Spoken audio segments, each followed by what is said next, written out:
Well, good evening, everyone, and welcome to my stream.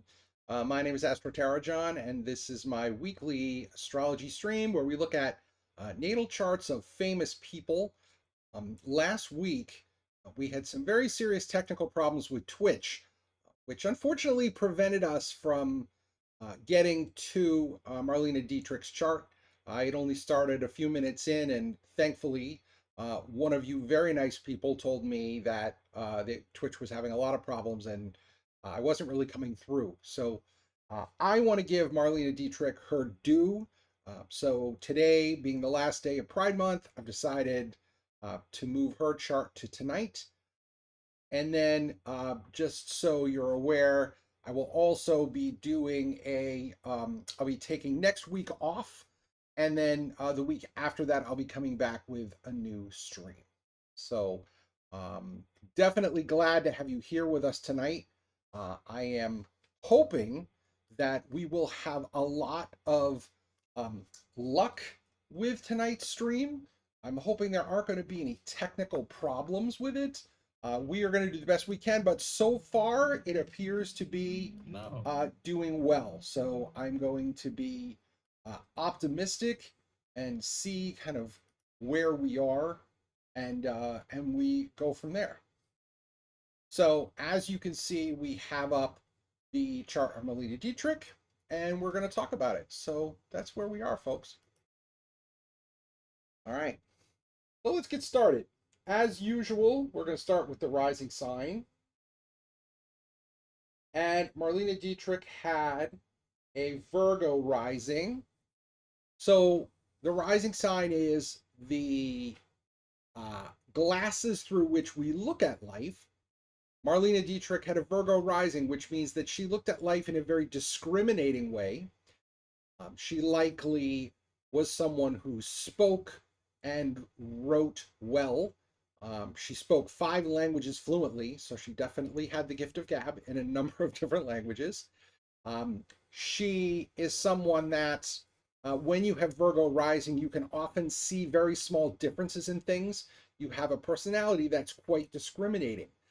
In some ways, it can manifest itself as fussiness or pickiness, or the desire to have things just right. Virgo is a very discriminating sign, and because it's a Mercury ruled sign, and we'll talk about Mercury in just a moment, because it's a Mercury ruled sign, it usually is very bright, and usually it um, makes things look easy, especially when it comes to things like problem solving. Now, if we take a look at Mercury's position in this chart, we have Mercury in the 4th house in Capricorn. Okay, so one of the themes that you're going to hear over and over again tonight is Capricorn, because Marlene Dietrich has a large set of Capricorn planets. She actually has a sign stellium in Capricorn of 5 total planets, which we will definitely talk about this evening. But the Mercury in Capricorn is part of that. Just to give you an idea that when we're talking about a sign stellium, a stellium is a set of 3 planets in the same sign. That's a sign stellium. In this case, we have 5, so it definitely meets the criteria for a sign stellium. In astrology, we also have something called a true stellium. A true stellium is when 3 or more planets are conjunct, meaning that they are close enough that they're considered to be blended in the chart.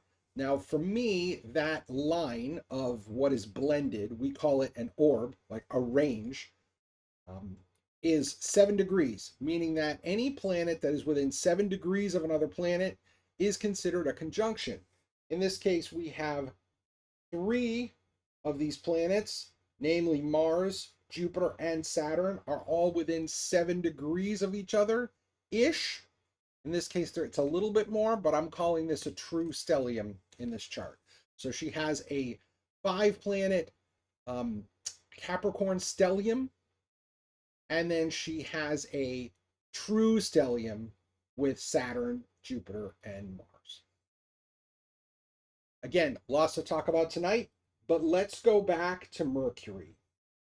Mercury, remember, is our planetary problem solver. He's our communicator. His job is to help us solve problems, help us communicate, help us understand. Comprehension is a big part of what he does. And so when we're thinking about Mercury's job, his job is mainly to figure things out for us and remember things, because his memory is also a part of the Mercury archetype. So when you have Mercury in Capricorn, you remember a lot of things. You may have some difficulty learning things at first. Capricorn is a long-term sign. Capricorn is going to have a long memory, but it also means that it may take Capricorn folks a little bit longer to solve problems. They're not typically known for being extremely bright and having that manifest as a very quick brain.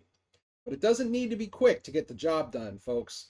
So please remember that when we're talking about Capricorn, Mercury in Capricorn, we're talking about a placement that does a lot of thinking about the long-term effects of what they say.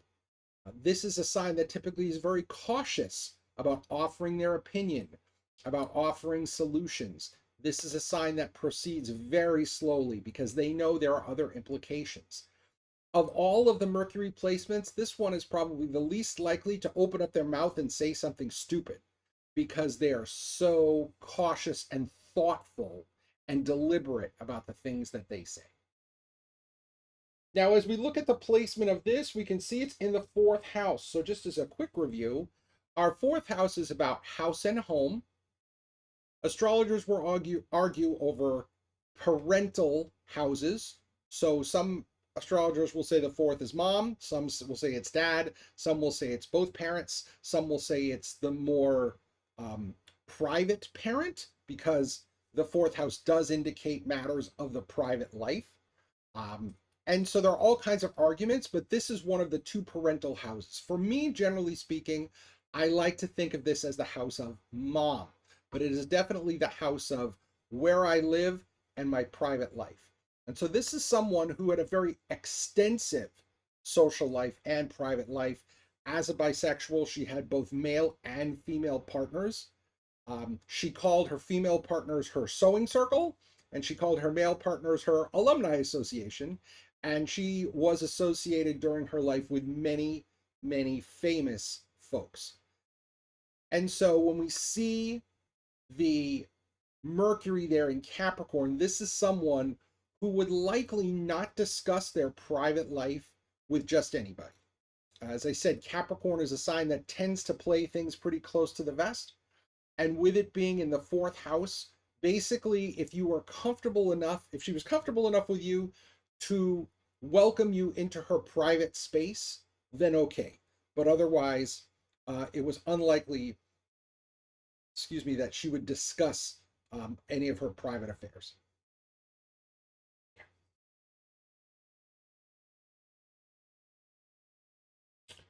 Okay, so let's talk more about all this Capricorn stuff. So we have the Sun in Capricorn, conjunct Mercury. Once again, it's not three planets, so it's not a stellium, though they are part of the Capricorn sign stellium I mentioned earlier.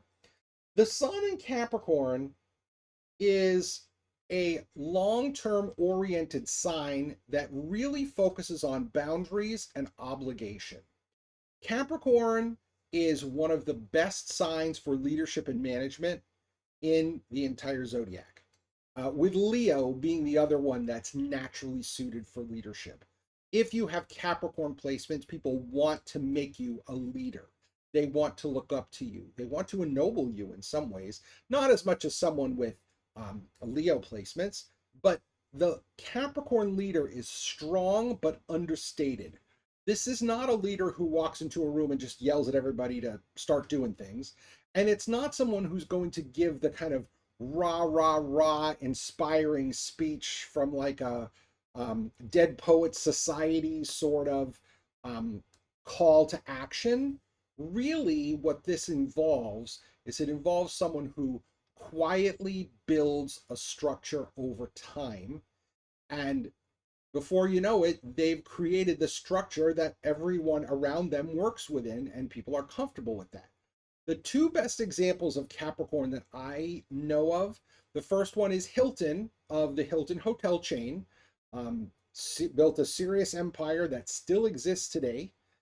He was a Capricorn, and Capricorn is also the sign of the builder, and Hilton built a lot of buildings. So, yeah, Hilton would be one of the Capricorn folks that I could think of. The other one, believe it or not, is J. Edgar Hoover, who, in his own understated way, built himself an empire at the U.S. Department of Justice and was there for over 50 years, and whose influence is still part of the Bureau even today, since the main building for the FBI bears his name. And so for those two people, you can see that long-term structural growth. And Capricorn people feel an obligation. They want to serve other people. They want to be the rock that other people depend on. And generally speaking, they're very good at that. Now, socially, that's something else. Capricorn is a sign that has difficulty with emotion from time to time because they're usually a little bit more cold, a little bit less likely to engage unless they have something that they need from you or they need to work with you. That's one thing. Capricorn folks are not happy-go-lucky in any by any stretch of the imagination. Capricorn people are usually very serious, sometimes altogether too serious. And Capricorn folks always seem to be looking for their next step up. Think of the mountain goat. Sometimes they have to go down before they can go up again, but they always know the direction that they're going. In this particular case, because we have the Sun conjunct Mercury in Capricorn, we have someone who is very interested in, of course, other languages, but also learning things. The Sun-Mercury conjunction we've talked about on this channel often is the information junkie. And let's recall, it's very common for someone to have Sun-Mercury conjunct because because Mercury can only be 28 degrees away from the Sun, so it could only be in the sign the Sun is in, or the one before it, or the one after it. In this particular case, we have Mercury in the sign that the Sun is in, and they are conjunct because they're within 7 degrees. So yeah, I call this one the information junkie. You see it often.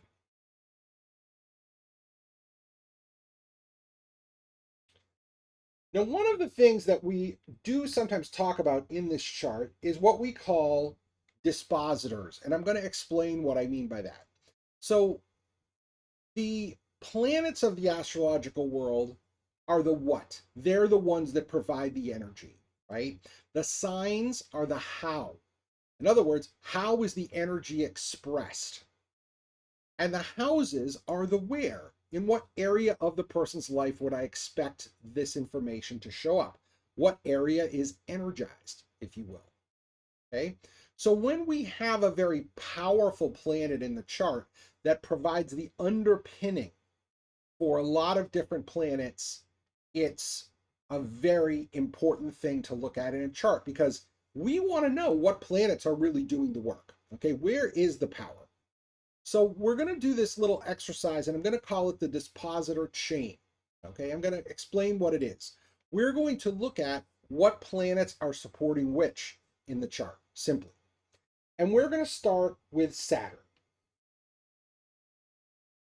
So here's Saturn. Saturn in Capricorn is extremely powerful. Saturn, you can make the argument that Capricorn is its favorite sign. Saturn in Capricorn is very noble. It's very obligation oriented. It's very honorable. The challenge is that Saturn is a very serious planet, and when Saturn is in Capricorn, it can really bring someone down emotionally. Now, I haven't read anything specific about Marlene Dietrich and depression, but I would not be surprised if at some point she went to some very dark places. Now, luckily, this is Saturn in the 5th house. Saturn in the 5th house often deals with fun and games, and so this is not a bad spot for Saturn to be honest. Also, Saturn is the house of, the fifth house is the house of performing. And you see we've got 4 Capricorn planets in the fifth house. The fifth house we will definitely talk about. But let's get back to the dispositor chain. So when we have Saturn in Capricorn, Saturn rules the sign of Capricorn. So I'm going to put a little R here. Saturn is in rulership. It's very powerful. Now, if I look at these other planets in Capricorn, Jupiter, Mars, the Sun, and Mercury, all of them are going to be using that Capricorn strength because all of them are in Capricorn. So they all call back to Saturn. So Saturn supports the Sun, Saturn supports the Mercury, and the Jupiter, and the Mars. Okay, so we now know that we have a very powerful Saturn in this chart. Okay, let's keep going. If I look at Uranus for a moment, Uranus is in Sagittarius. Sagittarius is a sign that is ruled by the planet Jupiter. In other words, Jupiter provides the energy for Sagittarius. So as we look at that, we move to Jupiter because Jupiter is providing the energy for the underpinning of Uranus because of the sign that it's in. And then if we go further, what is forming the underpinning of the Jupiter? Well, it's Saturn because it's in Capricorn. So once again, we have a planet that is connected to Saturn. Saturn provides the energy base for it. So far we've got 6. If I look at Venus in Aquarius. The ruling planet of the sign of Aquarius is Uranus. So we would go back to here. Uranus is in Sagittarius. Sagittarius is ruled by Jupiter. So then we move over to Jupiter. And then Jupiter in this chart is ruled by Saturn because Jupiter is in Capricorn. So we have Venus that is also supported by that very strong Saturn. Are you seeing a pattern here? I would say likely you are. If you're not, I would be kind of stunned. But yes, we definitely see here a pattern where all of these planets all call back to Jupiter. Okay. And hi, One True Cripple and Ranger Jody. Very nice to see you both. My apologies, I didn't have the chat window up right away, but thank you for being here. So far, we've got 1, 2, 3, 4, 5, 6, 7 planets that all are calling back to that Saturn. Okay, let's look at the rest of the chart.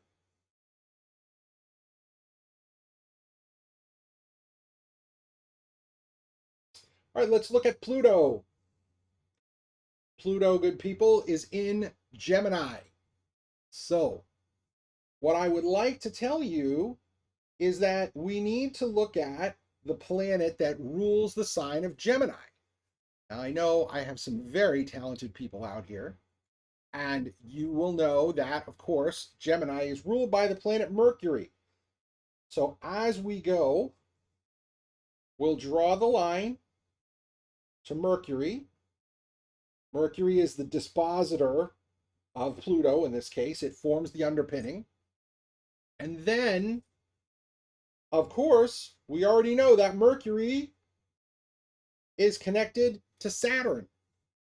And notice that everything stops at Saturn because Saturn rules itself. Okay? Saturn rules itself. So it's not going any further.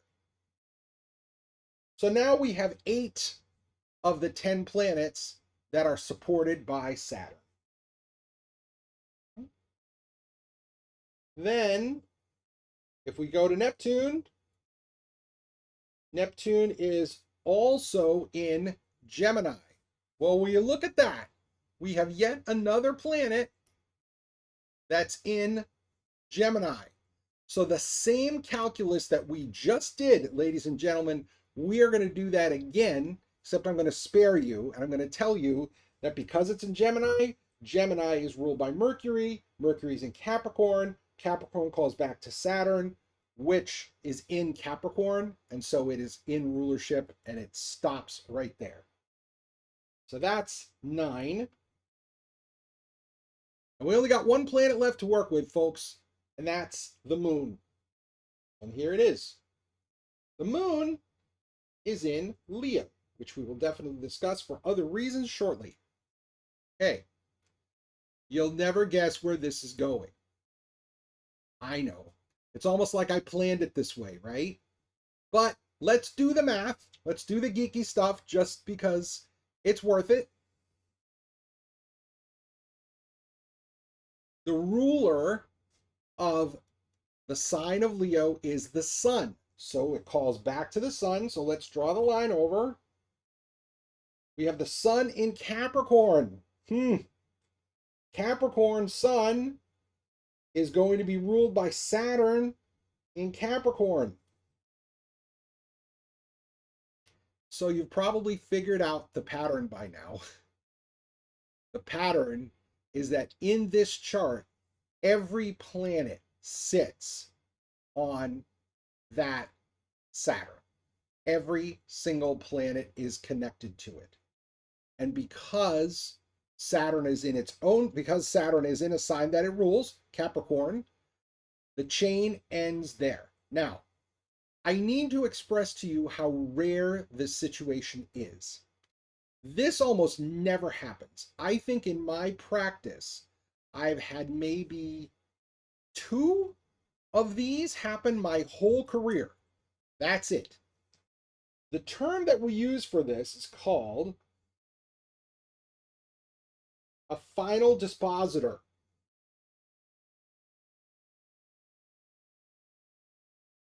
And in this case, of course, our final dispositor is Saturn.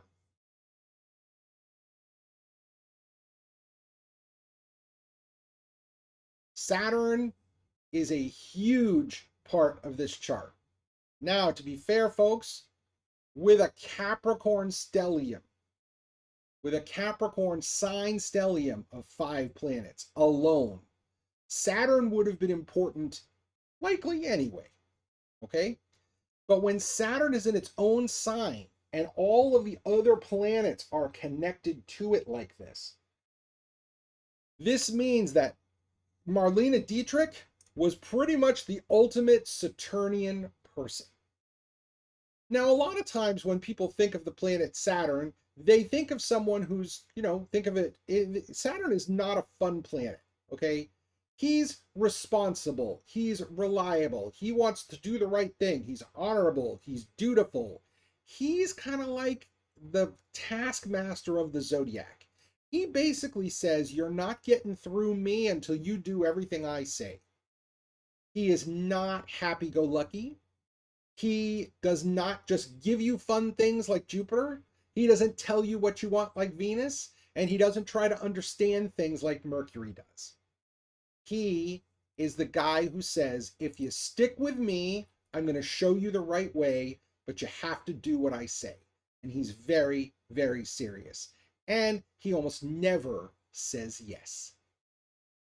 But if you know any of your Roman mythology, you'll know that Saturn was the randiest of the gods, or a lot of them were, but Saturn, Kronos, was, if you look back, you'll see he had a lot of sex with a whole lot of people.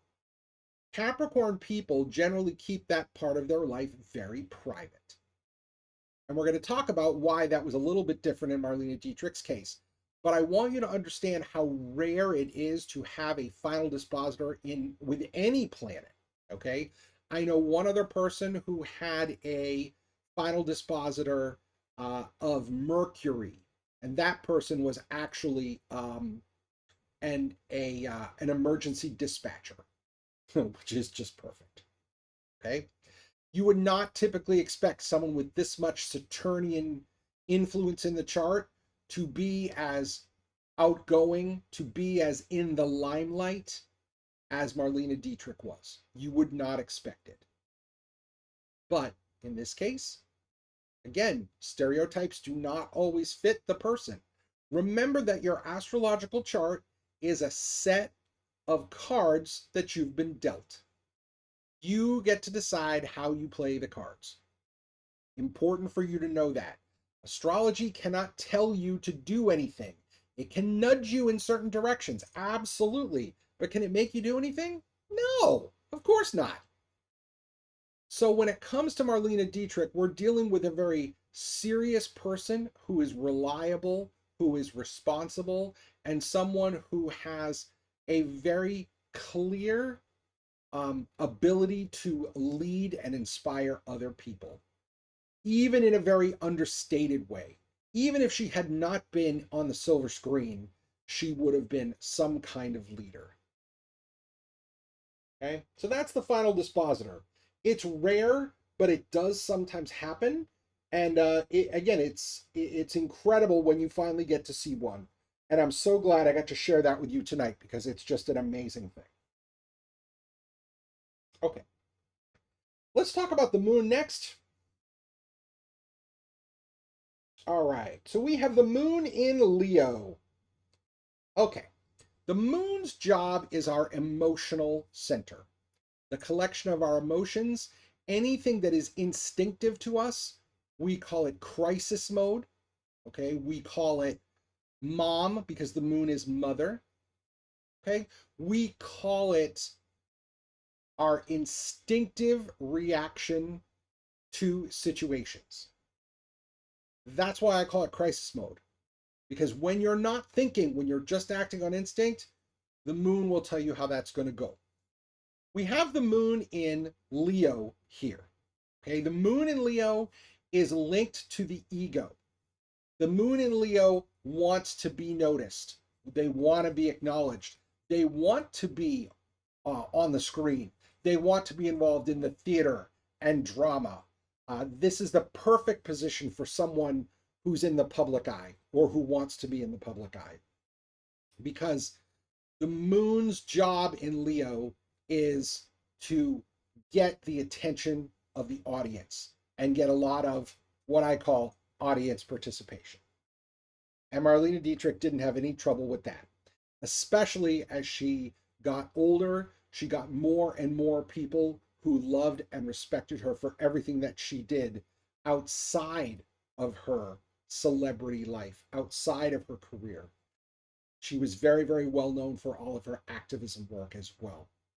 And so this moon in Leo is excellent for that. If you know someone who has the moon in Leo, folks, one of the worst things you can do is ignore them. They will not take that well. They will take that very hard. So I highly discourage you from not involving your moon and Leo person or not paying attention to them or not listening closely when they talk because they're expecting audience participation.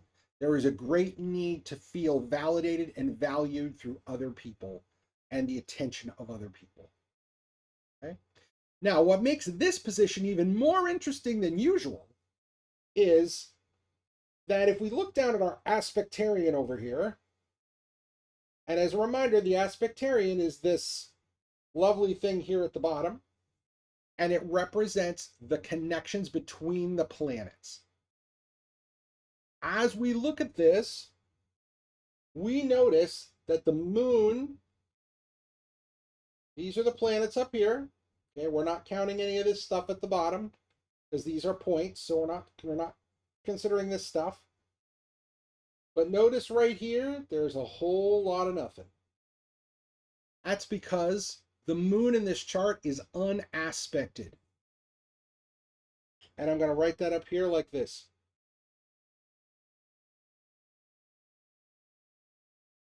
The moon is not connected to any other planet in this chart, folks, which means that for Marlene Dietrich, her emotions and her ability to receive the applause was extremely important. Emotions become much more important when you have the moon unaspected. It's untethered. It can even go rogue. Her emotions were likely a problem for her, maybe even often. But when you have an unaspected planet, it jumps to the top of the list of importance. So while Saturn is important because it is the final dispositor, and while Mercury is important because it rules the rising sign, the moon is also important because it is unaspected. Okay? Now, what is interesting with this combination, with this chart, is that normally we associate the element of water with emotion, right? And one of the things you've noticed I haven't done yet is I haven't talked about the elemental balance. I was specifically waiting until we were done talking about the moon before we talk about that. Because when you have an unaspected moon, you're going to be emotional. Emotions are going to be a much more important part of your life, without a doubt. So let's look at the elemental balance.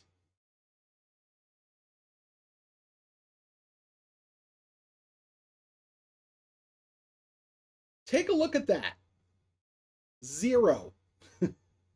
Marlene Dietrich has a void. In other words, she has no water planets in the chart at all. 0, zip, zilch, use whatever word you want. There are none. You could normally say, you could make the argument that this is a person who's going to have trouble with emotions. And with no water, it makes it a heck of a lot harder to work emotionally, especially when you have the moon and you have the moon unaspected, even though it's in Leo. Okay. So we have this very interesting setup here where we've got no water planets, but we have a strong moon. Not something we see often. But emotionally, there were likely times for Marlene Dietrich that were very difficult for her.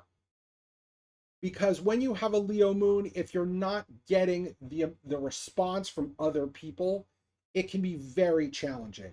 And as we've said, Saturn is a planet that can make life quite difficult as well, because emotionally it's not, its instinct is not to connect with people. Its instinct is to be more standoffish. And so likely the people who knew her best got to see a side of her that very few people got to see.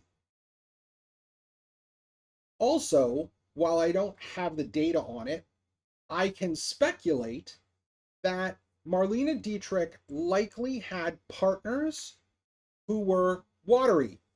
In other words, they had charts that had water planets in them. If we have a void or we have a singleton, we tend to attract people or be attracted to people who have the element that we lack.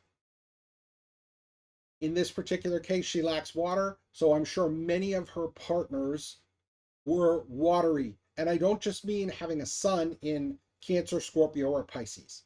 I mean having planetary positions where they have either a very strong moon, likely in water, a water sign, or they had lots of planets or multiple planets in water signs.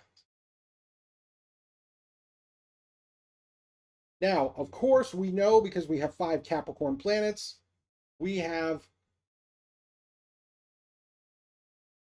lots of cardinal. We've got half of her planets are cardinal signs, half of them are Earth, but she's only really missing water. That's it. She's not missing any of the modes. She has 2 fixed planets and 3 mutable planets, so she has a nice balance there with modality. Just the one area she's missing is water. But again, this is a very interesting setup. This is why when we work with astrology, we don't pin it all on the sun signs, folks. There's a lot more going on underneath the surface. Even if you only know someone's moon sign, in addition to their sun, you're already going to get a lot further than if you just know their sun, because there's just so much you don't know.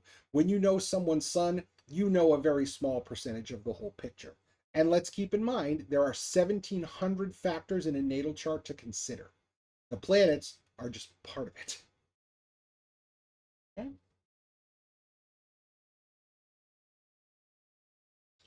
All right. Let's look at relationships because relationships are a very important part of her life as a whole.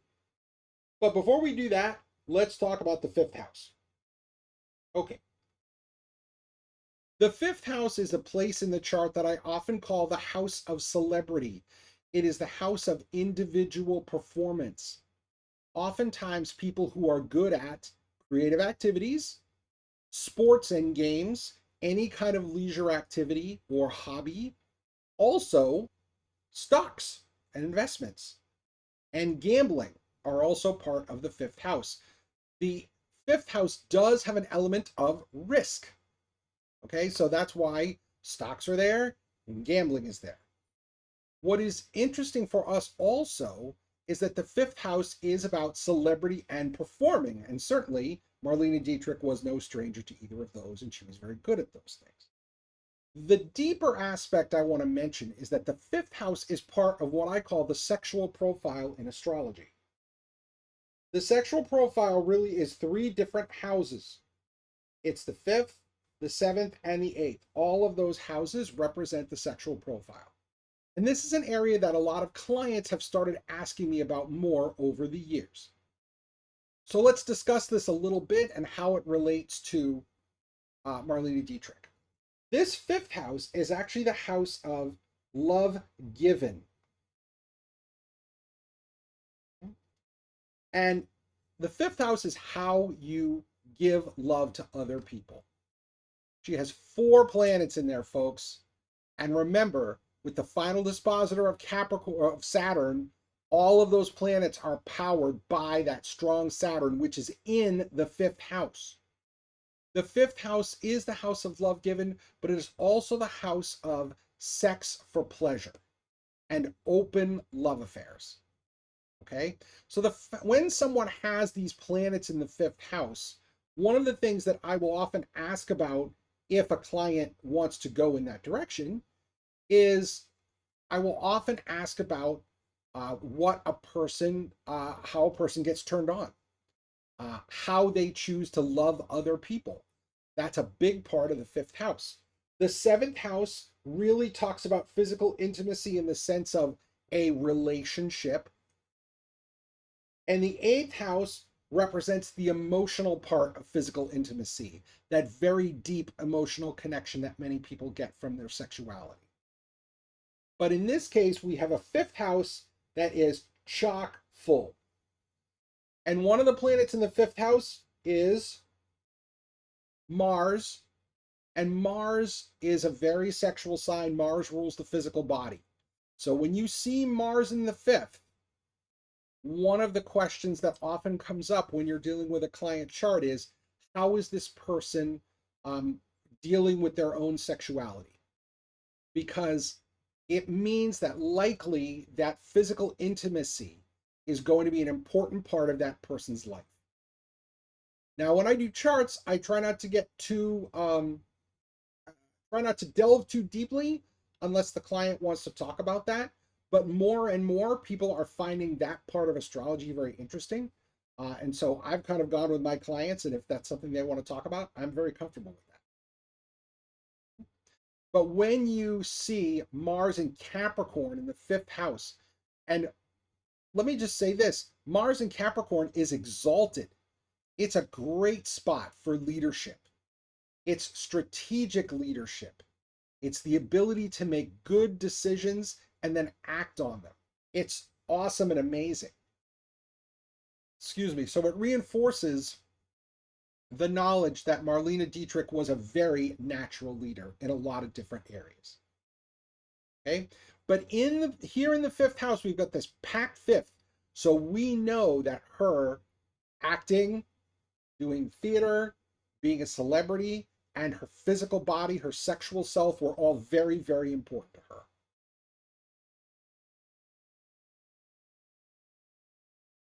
Now, we talked about Mars because Mars is there in the fifth, and because Mars deals with all the physical stuff. But let's also talk about the emotional stuff because we don't want to leave that part out.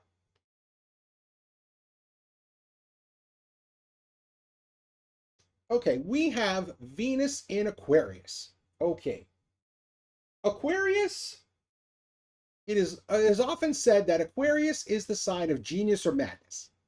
Okay, when you're dealing with Venus, remember that Venus is the planet of values. So, what is important to us? When Venus is in Aquarius, what is important to us is people and things that are different. The term that I often use is unconventional, weird, bizarre, nerdy. Okay.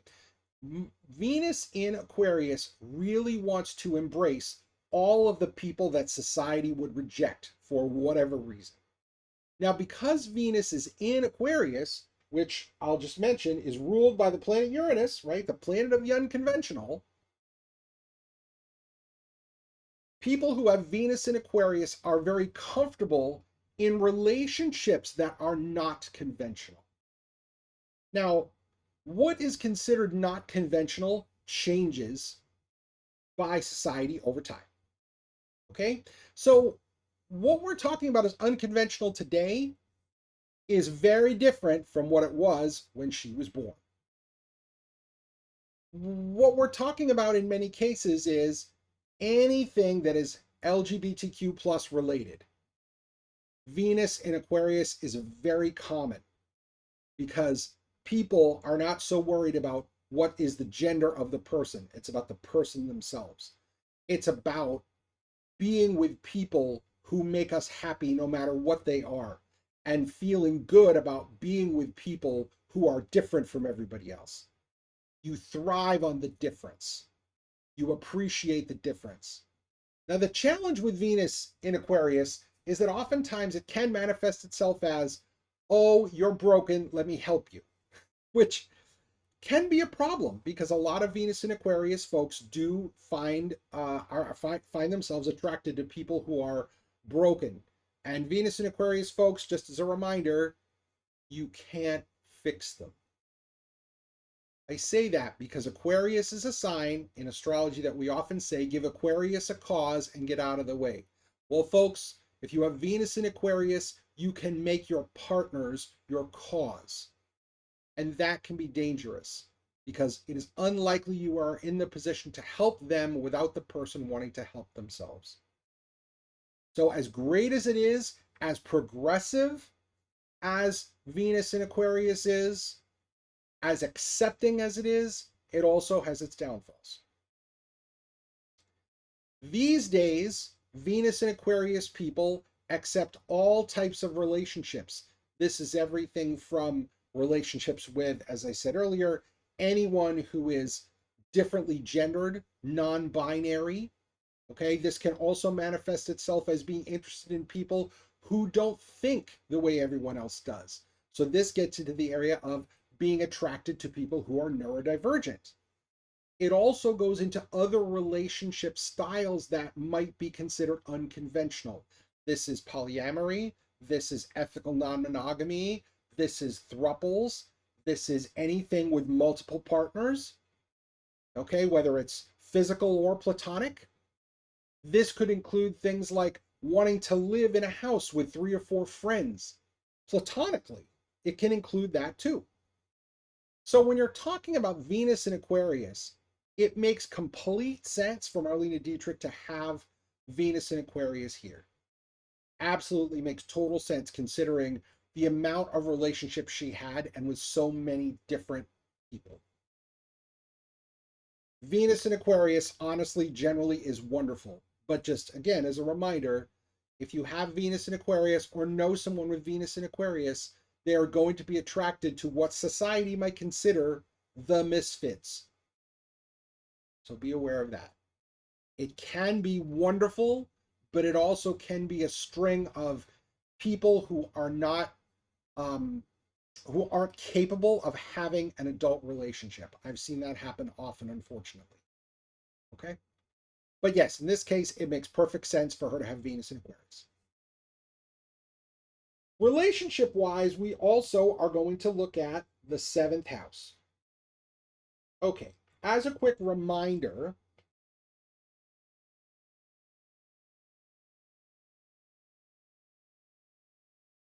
This first house represents me, right? Me, whoever the person's chart it is. Ego, self-expression, how I see the world, how I see the world. All of that is here in the first. The opposite house is the seventh house. Think of me and someone else. Now, a lot of people look at this as the marriage house, and that's true, but it's a little bit too shallow of a definition. It doesn't go far enough. The seventh house is any one-to-one relationship, whether it's a positive relationship or a negative relationship. These are romantic long-term partners. These are business associates. These are long-term friends, all of this, but also long-term enemies. We call this the house of the open enemies. If you know someone that you can't stand and everyone around you knows they can't stand, knows you can't stand that person either, then the seventh house will represent your enemy. When I am doing charts for court cases, this first house represents my client. This house represents the opposing person. So when we're looking at charts for court cases, those are two of the main things we look at. Who is more advantageous? What sign, what ruling planet is doing a better job in the chart at the time of the court case? Okay, so we do look at that. If we look at the relationship style of Marlene Dietrich, we're going to look at Pisces, because we have Pisces on the cusp of the seventh house. Now, Pisces, as you may or may not be aware, is a double-bodied sign. You will find that when you see the symbol for Pisces, it is often two fish that are pointed different directions. Gemini is the other double-bodied sign. When we see this on the cusp of the seventh house, we can possibly predict that a person is going to have more than one significant one-to-one relationship. Mainly, we would say this person likely has a chance of being married more than once or having more than one long-term relationship. I think it's fair to say that Marlene Dietrich definitely meets that threshold of having many long-term relationships, more than just two. Okay, but if you're talking about your average run-of-the-mill chart, you would say that this is a person who likely would have more than one long-term relationship in their lives. Not always, but often. Now let's look at the ruling planet. The ruling planet of Pisces is Neptune. Neptune is very interesting in this chart for a couple of reasons. Remember what I was saying a moment ago about the signs that are double-bodied? One of them is Pisces, right? The other one is, hello, Gemini. Marlene Dietrich was born when Neptune was very close to the end of Gemini. How do we know? Take a look. 29 degrees, 56 minutes. It was so close to being Neptune in Cancer. Because Neptune moves so slowly, it wasn't as close as it looks, but it was really close. It is possible that Neptune was in Cancer and moved backward, because it's currently retrograde, moved backward back into Gemini when Marlene Dietrich was born. I would have to do some digging on that, but that's also possible. So we have a double-bodied sign on the cusp of the seventh house, ruled by a double-bodied sign up here. And as if we didn't see enough information to talk about how important certain planets are, we're going to talk some more about Neptune, because Neptune is also in a very special place in this chart. Let's look at it.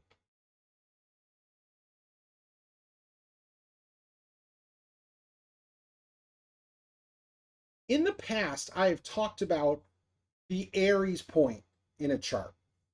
There are 4 of them. The 4 cardinal points. 0 degrees Aries, 0 degrees Cancer, 0 degrees Libra, 0 degrees Capricorn. These are all considered the Aries point.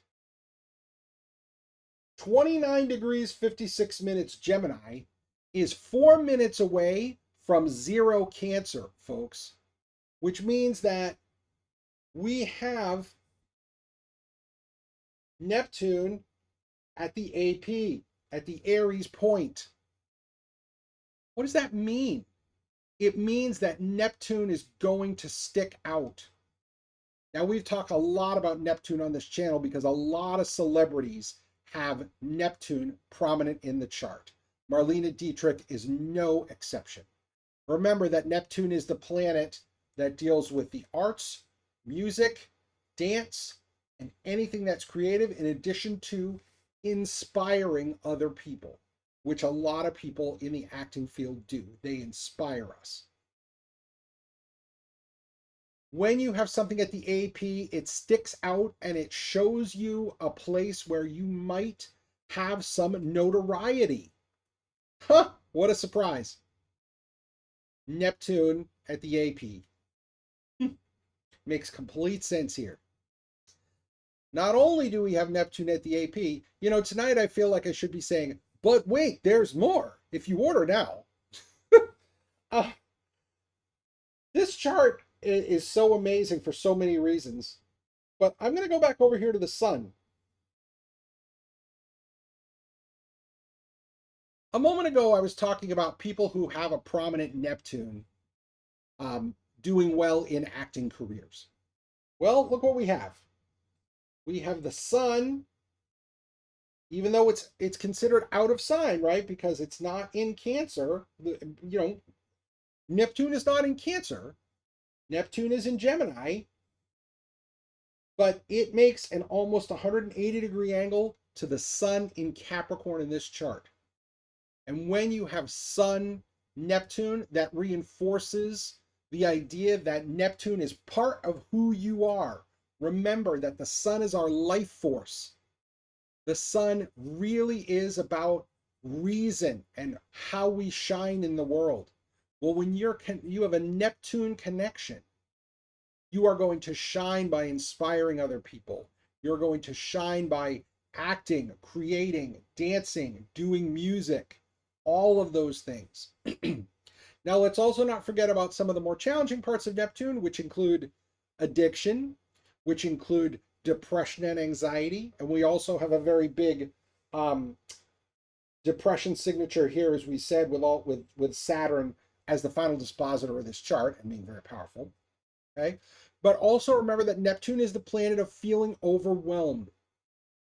And we already know in this chart that we have someone who has a very strong and needy, if you will, moon and no water.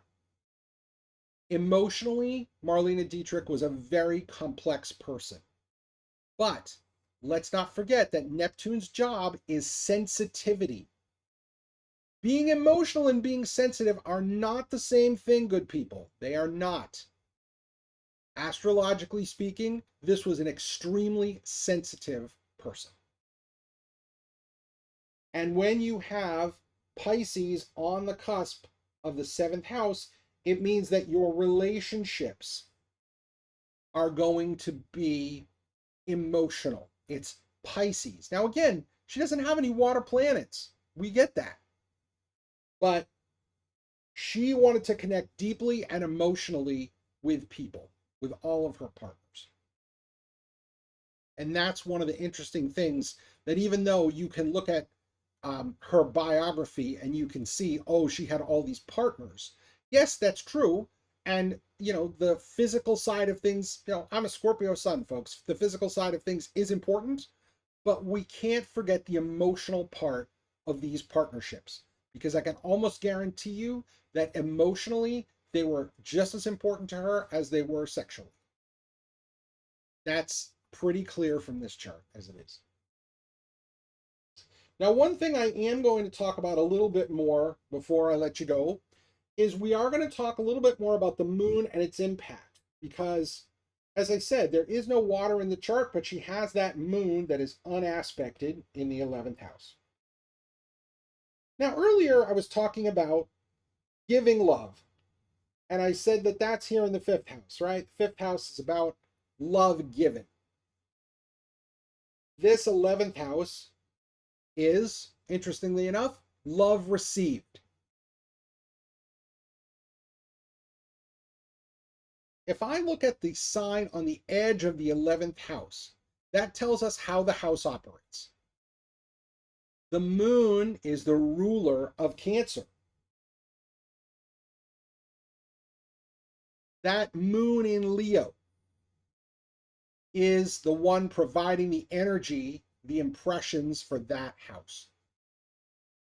And so when it comes to love received, I would very much say that Marlene Dietrich was much better at giving love than receiving it. She probably struggled with that. But the love she did receive, because it's the moon in Leo, if it was publicly given, she probably did much better with it. She probably was much less comfortable with private declarations of love or private declarations of affection. I could be wrong about that, but that would be what I would theorize based on what we're seeing here. So remember that 5th, 11th house, a lot of people don't talk about them astrologically, but it's so important to consider how you give love and how you receive love. And I would definitely like to thank my teacher, Kathy Rose, my mentor. She is a therapeutic astrologer, and she talks a lot about those houses. She does a lot of good for clients. And as much as I would love to have you as my client, and I'm blessed to have so many of you as my clients, Kathy Rose is someone that I would always recommend you speak to and have a chart with, because she's incredible. She sees things in charts that I had never seen before I spoke to her. I did many, many lessons with her, and it made me a much better astrologer, a much more well-rounded astrologer. So highly recommend her as well. In any case, this chart, as you've seen, has a lot of layers to it, and I feel like I just scratched the surface of it. But I wanted to take the time before the end of Pride Month to really focus on this chart for so many reasons. It's got an incredible amount of really interesting things to it. Not only does it have a final dispositor in Saturn, it has the moon unaspected, it has Neptune right across from the sun, but it is at the Aries point. It's got a 5-planet stellium. I mean, having one of those things in a chart would be pretty amazing. But having all of them, whew, that is a whole lot of really interesting, layered effects happening. And I am thrilled that I was able to present this chart to you tonight. Marlene Dietrich was, by all accounts, an absolutely incredible person. And she certainly had a chart that would set her up for not just success in the arts, but also as a leader.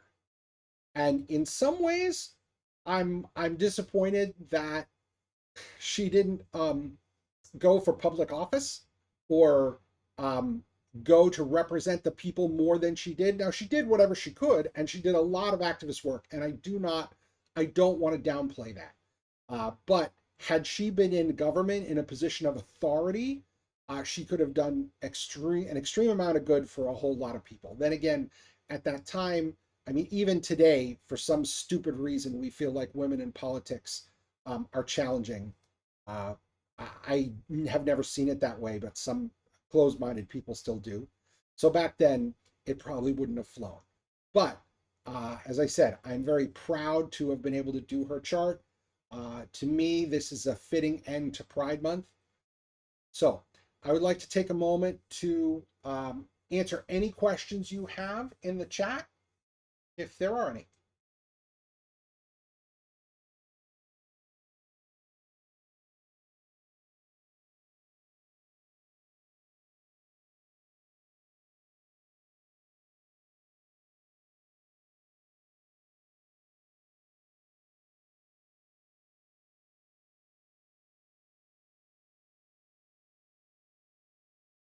Hearing none, I will sign off for this evening, folks. I'd like to thank you so much for joining me. We are going to be back in 2 weeks. I will be out of the office, if you will, next week. But the week after next, I will be back. So look for me on Bastille Day, July 14th. And we still haven't decided whose chart it's going to be yet. So if you have suggestions, astroterrajohn@gmail.com, folks, or hit me up on my social media so I can get a chart for someone that you'd like to see. In any case, thank you as always, folks, and have a great 2 weeks.